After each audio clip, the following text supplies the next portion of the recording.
ప్రేమించిన అమ్మాయి నువ్వు అంటే ఎలా ఉంటాడు? అన్నయ్య ప్రేమించాడా? అది ఇంపార్టెంట్ కాదు, అమ్మాయి నో అంతే, అది ఇంపార్టెంట్. ఎవరది? అదిగో.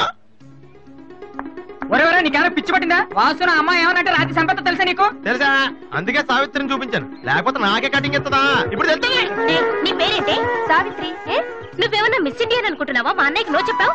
అసలు మా అన్నయ్య తలుచుకుంటే నీలాంటి వాడు 1,000,000 మంది ఉన్నారు రెడీగా ప్రేమించడానికి. మర్యాదగా వచ్చి సారీ చెప్పు.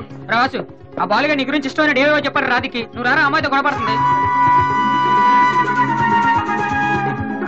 మర్యాదగా సారీ చెప్పు. చెప్పేది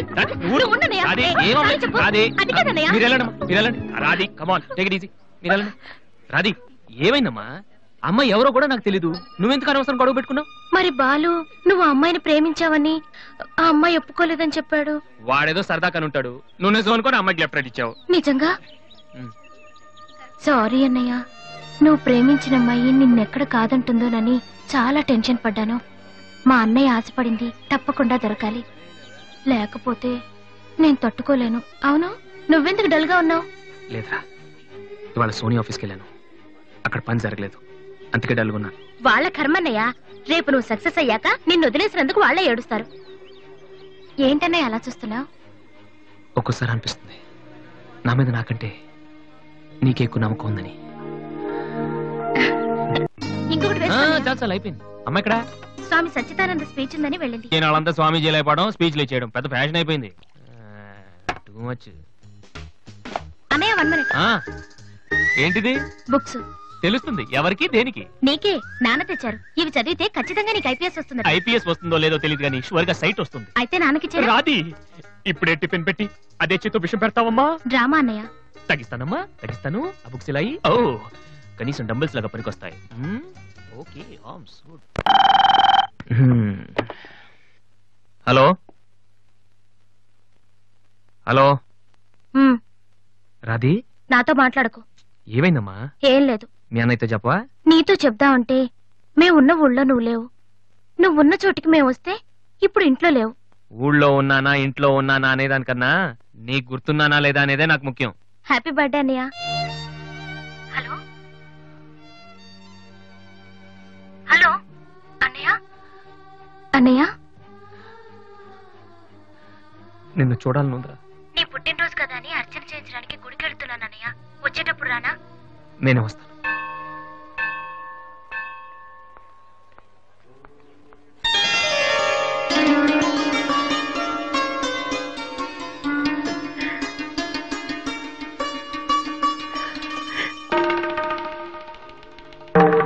కమలా,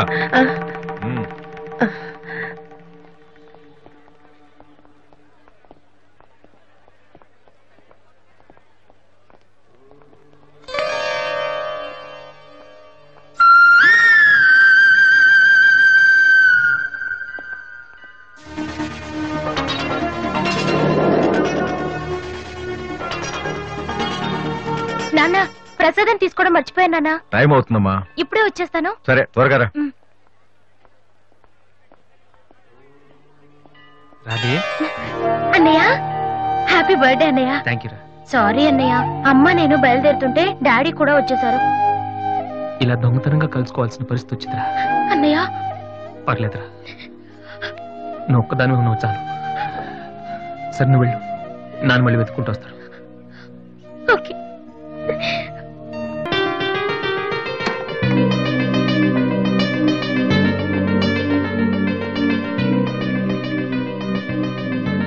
రాధే,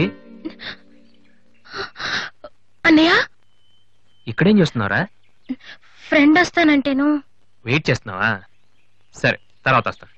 అన్నయ్య, నేను నీకు అబద్ధం చెప్పాను. నాకు తెలుసు. నేను తప్పు చేస్తున్నాను అనిపించింది అన్నయ్య. తప్ప? తప్పు చేసే మొహం ఇది.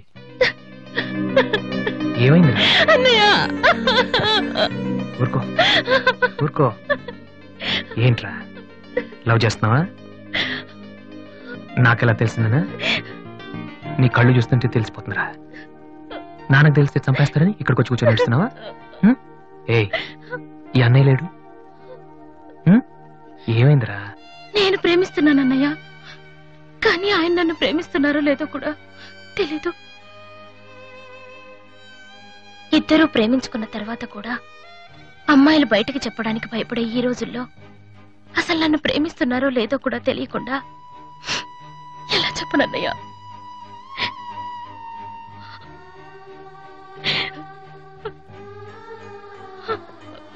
పేరేంటి?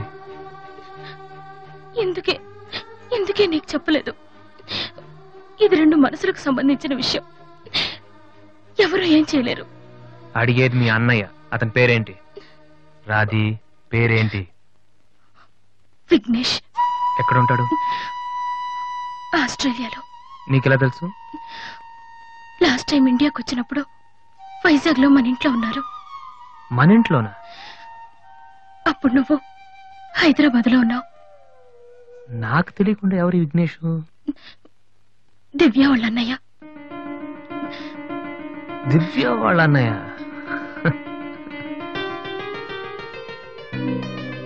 ఓకే, నువ్వేం వరి కాకు.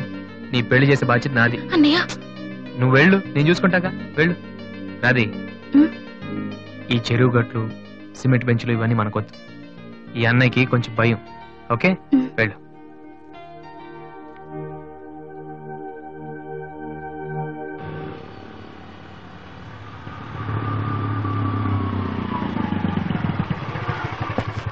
పెళ్లి చూపులా?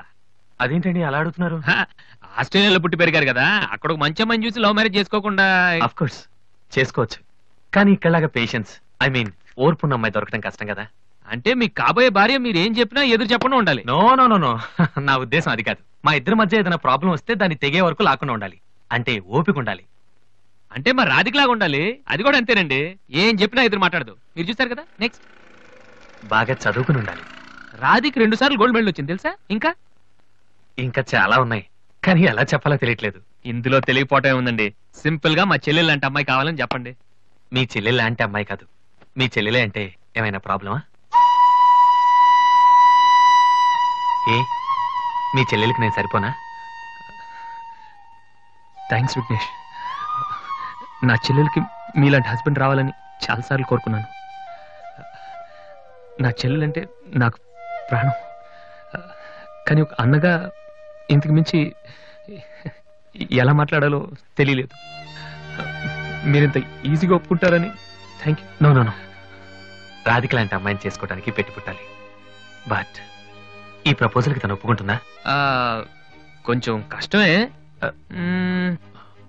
కానీ అది నాకు వదిలేయండి. నేను చెప్తే అది కాదందో, కానీ మా డాడీతో మాత్రం మీరే చెప్పాలి. అది నాకు వదిలేయండి. ఈ రోజు నా లైఫ్ లో మర్చిపోలేని రోజు. It's the most happiest day in my life. నేను ఈ ప్రపంచంలో ఎవరికైనా రుణపడి ఉన్నానంటే అది మీకే విఘ్నేష్. Thank you. నేను అడిగితే కత్తితో పొడుచుకోవడానికి కూడా రెడీ అయిపోయేలా ఉన్నారు. మీ దగ్గర కత్తి ఉందా? కత్తా? It's okay Vasu. నీ పెళ్ళెప్పుడు? ముందు నా చెల్లెలు పెళ్ళి అవనీయం సార్. అంటే మీరు మంచి అన్నయ్యా, నేను చెడ్డనైనా? అదేంటండి? మరి మా దివ్య పెళ్ళి అవ్వకుండా నేను చేసేసుకుంటున్నాను కదా. దివ్యకేంటండి, బంగారు లాంటి మగుడు వస్తాడు. వచ్చాడు, మా దివ్య ఒప్పుకోవట్లేదు. అవును వాసు, మనోహర్ అని మంచి కుర్రాడు, కలకత్తాలో ఉంటున్నాడు. దివ్య అతని ఫోటో చూసింది, చూశాక ఓకే అని కూడా చెప్పింది. నిన్నొచ్చి అడిగితే ఇప్పుడు చేసుకోనంటోంది. నో అని చెప్పడం చాలా ఈజీ, కానీ అంత మంచి సంబంధం దొరకాలంటే మాత్రం చాలా కష్టం. ఎందుకంటే మనోహర్ గురించి నాకు బాగా తెలుసు. చదువులోను, అందంలోను, ఆస్తిలో గాని అంతస్తులో గాని అతనికి ఎవరూ సాటిరారు. నిజంగా అటువంటి మనిషి దొరకాలంటే పెట్టి పుట్టాలి. నేను మా నాన్నగారు ఎంతో చెప్పు చూసాం, అయినా తను ఒప్పుకోవటం లేదు. అసలు ఇదంతా నేను నీకెందుకు చెప్తున్నానంటే, నీ చెల్లెలికి నేను తగినవాడిని నువ్వెలా అనుకుంటున్నావో, నా చెల్లెలికి అతనే కరెక్ట్ అని నేను అనుకుంటున్నాను. ఒక అన్నగా నువ్వు నన్ను అర్థం చేసుకుంటావు అనుకుంటున్నాను. దివ్యని గనక నువ్వు ఈ పెళ్లి కొప్పిస్తే నేనే నీకు రుణపడి ఉంటాను. ప్లీజ్ వాసు. వాసు, దివ్యని పెళ్లి కొప్పించే బాధ్యత నాది. మీరు వెళ్ళండి. Thank you.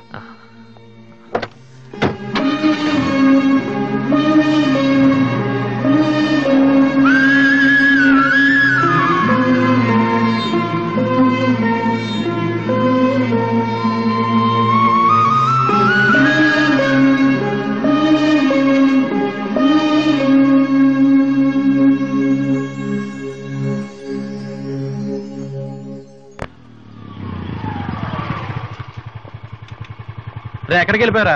పాపం నీ కోసం దివ్య చాలా